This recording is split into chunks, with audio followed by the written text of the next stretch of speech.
चेहरे की हंसी से हर गम को भुला दो, चेहरे की हंसी से हर गम को भुला दो। कम बोलो पर सब कुछ बता दो, तुम न रूठो पर सबको हंसा दो। यही राज है जिंदगी का, जियो और जीना सिखा दो, जियो और जीना सिखा दो।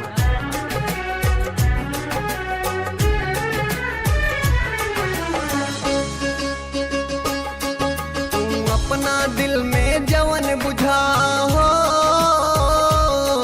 तू अपना दिल में जवन बुझा, हम बेवफा नहीं थी। तू अपना दिल में जवन बुझा, हम बेवफा नहीं थी। तोहरा से अलग रह के भी तोहे दिल से जुदा नहीं थी।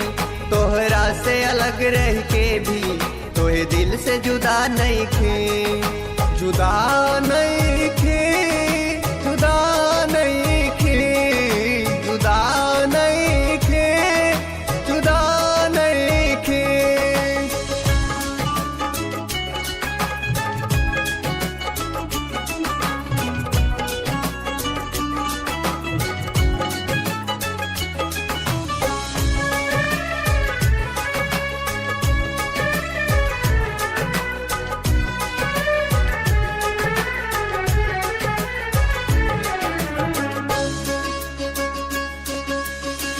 आज भी करे जाई धड़के तोहरे नाम से, तड़पत रहेला कबो रहे ना आराम से।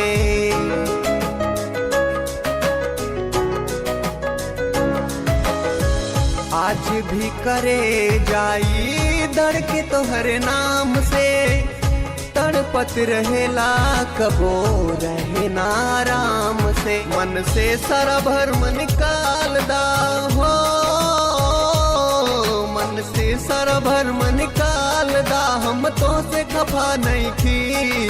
मन से सारा भरम निकाल दा, हम तो से खफा नहीं थी।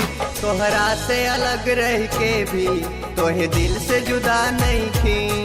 तोहरा से अलग रह के भी तोहे दिल से जुदा नहीं थी। जुदा नहीं थी, जुदा नहीं थी, जुदा नहीं थी, जुदा नहीं थी।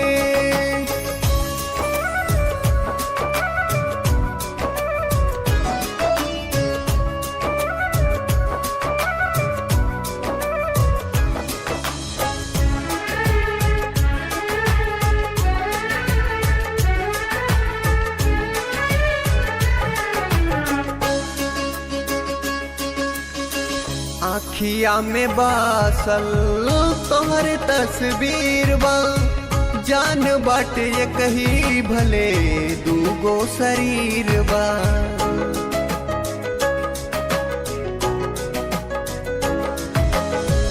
आँखिया में बासल तोहर तस्वीर बा, जान बाटे ये कही भले दूगो शरीर बात। उत्पाती राज मन साच कहीं हो, उत्पाती राज मन सच कहीं, हम उनसे अलग नहीं की। उत्पाती राज मन सच कहीं, हम उनसे अलग नहीं की। तोहरा से अलग रह के भी तोहे दिल से जुदा नहीं थी। तोहरा से अलग रह के भी तोहे दिल से जुदा नहीं थी। जुदा